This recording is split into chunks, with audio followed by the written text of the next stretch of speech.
በዛሬ ቪዲዮ በአሜሪካ ለምትገኙ ኢትዮጵያን የግሪን ካርድ ባለቤቶች የዩኤስ ኮንግረስ አባላት ግሪን ካርድን ተመልክቶ 6 ማሻሻያ የተደረገባቸው አዲስ ህጎች አውጥተዋል። ስለዚህ በዛሬ ቪዲዮ እነዚህ 6ቱ ለውጥ የተደረገባቸው አዲስ ህጎች ምንድን ናቸው? ስለዚህ እኛ የግሪን ካርድ ባለቤቶች ማለትም ግሪን ካርድ በእጃችን የሚገኝ ሰዎች እነዚህ 6 አዳዲስ ለውጥ የተደረገባቸው ህጎች ስለሚመለከቱን ሙሉ ቪዲዮን መከታተላችሁን እንዳትረሱ። ነገር ግን ከዛ በፊት እኔን ለማታውቁኝ ሰዎች ጆስ ይባላለሁ። እንደዚህ አይነት ከስራ ጋር ከቪዛ ጋር እንዲሁም ከዩኤስ ኢሚግሬሽን ጋር የተገናኙ ቪዲዮዎች ነው ማዘጋጀው። ስለዚህ እንደዚህ አይነት ቪዲዮዎችን ማግኘት የምትፈልጉ ሰዎች ቻናሉን ሰብስክራይብ በማድረግ ቤተሰብ መሆናችሁን እንዳትረሱ።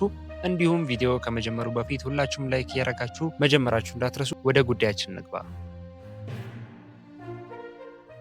የዚህን ዌብሳይቱን ሊንክ ዲስክሪፕሽን ቦክስ ውስጥ ወይም የኮሜንት መጀመሪያ ላይ ያስቀምጥላችኋለሁ። ያስቀምጥኩላችሁ ሊንክ ተጠቅማችሁ ስትመጡ ዌብሳይቱ ልክ በዚህ በምትመለከቱት መልኩ ነው የሚከፍተው። እዚህ ጋር እንደምትመለከቱት ናቪጌቲንግ ዘ ኒው ላንድስኬፕ ኦፍ ዩኤስ ኢሚግሬሽን ሎ ፎር ግሪን ካርድ ሆልደርስ ይላል። ይህ ማለት ለግሪን ካርድ ሆልደሮች ወይም ግሪን ካርድ በእጃችን ለሚገኝ ሰዎች የወጡ አዳዲስ አፕዴቶች አሉ እንደነገርኳችሁ በኮንግረስ አባላቱ። ስለዚህ ህጎቹን የያዘ ፖስት ነው። ማድረግ የሚጠበቅባችሁ እዚህ ጋር የምትመለከቱትን ኢሜጅ ወይም እዚህ ጋር ያለውን ታይትል አንድ ጊዜ ትነኩታላችሁ። ራሱ ዳይሬክት አድርጎ ወደ ውስጥ ፔጅ እንዲያስገባ ነው። በምትመለከቱት መልኩ ራሱ ዳይሬክት አድርጎ ወደ ውስጥ ፔጅ አስገብቶናል። እዚህ ጋር በምትመለከቱት መልኩ 6ቱም አዳዲስ የወጡት ወይም ማሻሻያ ያደረጉባቸው ህጎች እዚህ ጋር እንደምትመለከቷቸው በቁጥሩ መሰረት ተዘርዝረው ተቀምጠዋል። ስለዚህ አንድ በአንድ እየገባን የምንመለከት ይሆናል። በባለፉት 2-3 ቀናት የኮንግረስ አባላቱ ስብሰባ ላይ ነበሩ። ይህንን አዳዲስ ህጎችን ለማሻሻል እንዲሁም ደግሞ ምን ማድረግ እንዳለባቸው ሲወያዩም ነበር የከረሙት ወይም ያሳለፉት። በውይይታቸው መሰረትም ያሳለፏቸው 6 የሚጠጉ አዳዲስ ውሳኔዎች አሉ ወይም አዳዲስ ለውጥ ያደረጉባቸው ህጎች አሉ ማለት ነው። የመጀመሪያው ለውጥ ያደረጉበት ወይም ማሻሻያ ያደረጉበት ማንዳቶሪ ፊዚካል ፕሬዘንስ ኢን ዘ ዩኤስ ይባላል። ይህ ማለት በአሜሪካ የመቆየት ግዴታ ማለት ነው። ወይም ደግሞ እንደነገርኳችሁ ግሪን ካርድ ባለቤት በምትሆኑበት ጊዜ ወይም ግሪን ካርድ በእጃችሁ በሚገኝበት ጊዜ በአመት ውስጥ ቢያንስ 6ቱን ወር አሜሪካ ላይ መገኘት መቻል አለባችሁ። ይህ ማለት ለምሳሌ ወደ ሀገር ቤት ወደ ኢትዮጵያም ሊሆን ይችላል ወይም ወደ ተለያየ ሀገር መውጣትና መሄድ ቢኖርባችሁ መውጣት የምትችሉት ለ6 ወራት ያክል ብቻ ነው። ከዚህ በፊት በነበረው ህግ መሰረት መቆየት የሚቻለው ለምሳሌ በ5ቱ አመት ውስጥ 6 ወሩን ብቻ ሊሆን ይችላል ውጪ መቆየት የሚፈቅደው። ነገር ግን አሁን በአመት ውስጥ ለምሳሌ ግማሹን እንደማለት ነው። በአንድ አመት ውስጥ 6 ወሩን ውጪ ከቆዩ 6 ወሩን ደግሞ አሜሪካ ውስጥ መቆየት ግዴታ ነው። ይህ ማለት ማንዳቶሪ ፊዚካል ፕሬዘንስ ኢን ዘ ዩኤስ ብለው ያወጡት የመጀመሪያው ህግ ይህን ይመስላል። ስለዚህ ማንኛውም የግሪን ካርድ ባለቤት በአመት ውስጥ ቢያንስ ለ6 ወራት አሜሪካ ላይ መገኘት መቻል አለበት። ይህን ማድረግ ያልቻለ ግሪን ካርዱ አደጋ ውስጥ እንደሚሆን አውቆ መሆን አለበት። ስለዚህ የመጀመሪያው የወጡት ህግ ይህን ይመስላል። ሁለተኛ ማሻሻያ ያደረጉበት ባዮሜትሪክስ ሪኒዋል ነው። ይህ ማለት የባዮሜትሪክስ እድሳትን እንዲሻሻል አድርገዋል ወይ ደግሞ ማሻሻያ ያደርገውበታል። ባዮሜትሪክስ በምትሰጡበት ጊዜ ማሻሻያዎች እንዲደረጉ ተደርጓል። ይህም በየ5 ዓመቱ የጣት አሻራና ፎቶግራፍ መስጠት ግዴታ ሆኗል። ይህ ማለት እንደነገርኳችሁ ግሪን ካርዳችሁን ለማደስ በምትሄዱበት ጊዜ ማለትም ግሪን ካርዳችሁን ሪኒው ለማደስ በምትሄዱበት ጊዜ ቢፎር ዴድላይን ወይ ደግሞ ዴድላይኑ ከመድረሱ በፊት ማለት ነው የጣት አሻራና የፎቶግራፍ የመሳሰሉትን የባዮሜትሪክስ ኢንፎርሜሽን መስጠት አለባችሁ። ይህንን ሳታደርጉ ካለፋችሁ ወይ ደግሞ ዴድላይኑ ከደረሰ እንደነገርኳችሁ የባዮሜትሪክስ ኢንፎርሜሽናችሁን ሳታስገቡ ለዩኤስሲአይኤስ ወይም ሳትሰጡ ዴድላይኑ ከደረሰ ግሪን ካርዳችሁ ችግር ውስጥ እንደሚገባ ገልጸዋል ማለት ነው። ስለዚህ ሁለተኛ ማሻሻያ ያደረጉበት ባዮሜትሪክስ ሪኒዋል በየ5 ዓመቱ እንዲደረግ ወስነዋል ማለት ነው። ሶስተኛ ማሻሻያ ያደረጉበት ኮንቲኒዩስ ክሪሚናል ሪከርድ ሞኒተሪንግ የሚባለው ነው። ይህ ማለት በተከታታይነት የወንጀል ሪከርዶችን ምርመራ ማድረግና ክትትል ማድረግ ነው። ይህ ማለት የኢሚግሬሽን መስሪያ ቤት ማለትም ዩኤስሲአይኤስ ቀጣይነት ያለው የወንጀል ሪከርድ ክትትል ያደርጋል። ይህ ማለት በማን ላይ ነው? በግሪን ካርድ ሆልደሮች እንዲሁም በማንኛውም አይነት የቪዛ አማራጭ ስለምትገኙ ኢሚግራንቶች ወይም ኢትዮጵያንና ሌላ አይነት ዜጎችም ልትሆኑ ትችላላችሁ። ዩኤስሲአይኤስ የወንጀል ሪከርዶችን ኮንቲኒስሊ ወይም ቀጣይነት ባለው ደረጃ ክትትል እንደሚያደርግ አሳውቋል። እንዲሁም በጥቃቅን በሚባሉ ወንጀሎች ላይ ተሰማርታችሁ ብትገኙ ወይ ደግሞ ተሳትፋችሁ ብትገኙ እንኳን ቀጥታ ዲፖርቴሽን እንደሚደረግ ማለት እዚህ ጋር እንደምትመለከቱት በጥቃቅን በሚባሉ ስህተቶች ወይም ወንጀሎች ላይ ብትገኙ እንኳን ዲፖርቴሽን ድረስ ሊደርስ የሚችል ቅጣት ልትቀጡ እንደሚችሉ ገልጸዋል። ስለዚህ ሶስተኛ ማሻሻያ ያደረጉበት ነገር ኮንቲኒየስ ክሪሚናል ሪከርድ ሞኒተሪንግ የሚባለው ወይ ደግሞ ቀጣይነት ያለው በወንጀል ላይ ስደተኞች እንዳይሳተፉ የሚያደርግ ክትትል እያደረጉ እንደሆነ ወይም ክትትል የሚያደርግ አዲስ ህግ እንዳወጡ ገልጸዋል።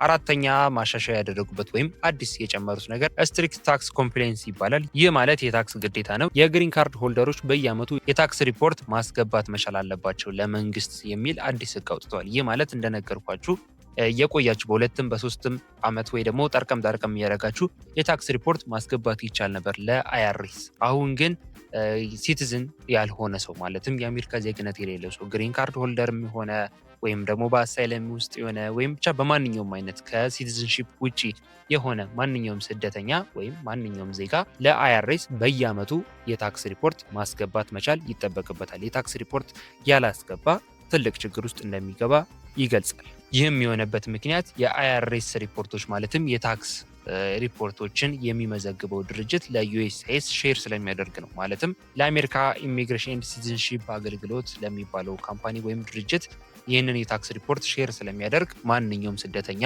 በየአመቱ ታክሱን ማሳወቅና ግብሩን አሳውቆ መክፈል ይጠበቅበታል። አምስተኛ ማሻሻያ ያደረጉበት ነገር ሲቲዝንሺፕ ኢንተርቪው ነው። ይህ ማለት የዜግነት ቃለ መጠየቅ የምንለው ነው። የግሪን ካርድ ሆልደሮች ወይም ግሪን ካርድ በእጃችን የሚገኝ ሰዎች መጨረሻችን ወይ ደግሞ መጨረሻው የሚሆነው ዜግነት ማግኘት ነው ወይም የአሜሪካን ዜግነት ማግኘት ነው። የአሜሪካን ዜግነት በተመለከተም አዳዲስ ያወጧቸው ለውጦች አሉ። ከነሱም መካከል ለሲቲዝንሺፕ ወይም ለዜግነት የሚደረገው ፈተና ይበልጥ ጠንካራ እንዲሆን ተደርጓል። ይህም ጥያቄዎቹ ላይ ብዛት እንዲጨምር ተደርጓል። እንዲሁም ደግሞ ይዘታቸው ጠንከር ያሉ እውቀት የሚፈልጉ ጥያቄዎችን እንዳካተቱበት ገልጸዋል። ይህም የሆነበት ምክንያት ማንኛውም ሰው በቀላሉ ተነስቶ የአሜሪካ ዜግነትን ማግኘት የሚችለውን አሰራር ለመቅረፍ ስለፈለጉ ነው። ስለዚህ እንደነገርኳቸው አምስተኛ ደረጃ ላይ ሲቲዝንሺፕ ኢንተርቪው ላይ አዳዲስ ለውጦች እንዳደረጉ ገልጸዋል። ስድስተኛ አዲስ ለውጥ ያደረጉበት ወይም ማሻሻያ ያደረጉበት አዲሱ ነገር ታይምሊ አድሬስ ቼንጅ ኖቲፊኬሽን ይባላል። ይህ ማለት አድራሻችሁን በምትቀይሩበት ጊዜ ለምሳሌ አንድ ሰው ከሚኖርበት ስቴት ሊሆን ይችላል ወይም ደግሞ ከሚኖርበት ቤት ሌላ አይነት ቤት ሙቭ ቢያደርግ ወይም ደግሞ አድራሻውን ቢቀይር በ10 ተከታታይ ቀናት ውስጥ ለዩኤስሲአይኤስ ማለትም ለአሜሪካ ኢሚግሬሽንና ዜግነት አገልግሎት ለምንለው ድርጅት በ10 ተከታታይ ቀናቶች ውስጥ ወይም በ10 ቀናቶች ውስጥ ማሳወቅ መቻል አለበት።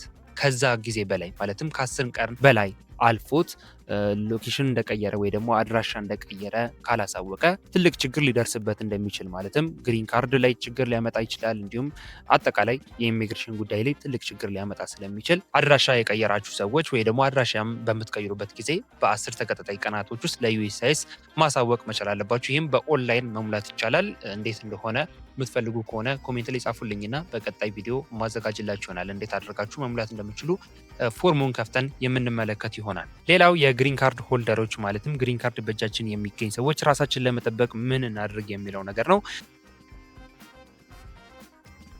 የመጀመሪያው እዚህ ጋር እንደምትመለከቱት ሁሉንም የጉዞ መረጃዎች ማለትም የመነሻና የመድረሻ ቀናቶችን በጥንቃቄ መመዝገብ ነው። ይህ ማለት ከአሜሪካ በምትወጡበት ጊዜም ሊሆን ይችላል፣ በምትመለሱበት ጊዜም ሊሆን ይችላል። መነሻና መመለሻ ቀናቶችን በጥንቃቄ መመዝገብ ነው ለኢንፎርሜሽን ስለሚጠቅም። በዚህ ሰዓት ወጣችሁ ነበር ብትባሉ እንኳን ወይም ደግሞ ለዚህን ያክል ጊዜ ነው የቆያችሁት የሚባሉ አይነት ጥያቄዎች ቢቀርቡባችሁ እንኳን ምላሽ እንዲሆናችሁ ማለት ነው።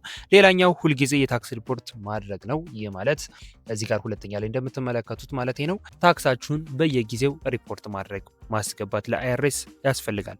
ሌላኛው ማንኛውም ህገወጥ ተግባራት መራቅ ነው። ይህ ማለት ትንንሽ ከሚባሉ ለምሳሌ የትራፊክ ክስ ሊሆን ይችላል ወይም ደግሞ ትንንሽ ማይነር የሚባሉ የወንጀል ጥሰቶች ላይም ቢሆን አለመሳተፍ እጅግ አስፈላጊ ነው። ምክንያቱም ዜግነት ያሌለን ሰዎች ወይ ደግሞ ሲቲዝን ያልሆንን ሰዎች እንደዚህ አይነት ነገር ውስጥ መሳተፍ በትንሹ በትልቁ ዋጋ ስለሚያስከፍለን መጠንቀቅ ያስፈልጋል። እንዲሁም የመጨረሻው እዚህ ጋር እንደምትመለከቱት ለሲቲዝንሺፕ አፕላይ በምታደርጉበት ጊዜ ወይም ደግሞ በግሪን ካርድ የምትቆዩበት ጊዜ አብቅቶ ለዜግነት አፕላይ በምታመለክቱበት ጊዜ ለዛ ጥያቄዎች ማለትም በኢንተርቪው ወቅት ለሚቀርቡልኝ ጥያቄዎች ትክክለኛ ምላሽ ለመመለስ የሚያስችል የእውቀት ደረጃ ላይ ነኝ ወይ የሚለውን ራስን መገምገምና ማወቅ እጅግ አስፈላጊ ነው። የዛሬው መረጃ ይሄን ይመስል ነበር። የኮንግረስ አባላቱ ያሳለፉት ለግሪን ካርድ ሆልደሮች ወይም ከግሪን ካርድ ጋር ተያይዞ ያሳለፉት ማሻሻያ ያደረጉባቸው 6 ህጎች እነዚህን ይመስላሉ። አሪፍ ኢንፎርሜሽን በአጭሩ እንደሰጧችሁ ተስፋ አድርጋለሁ።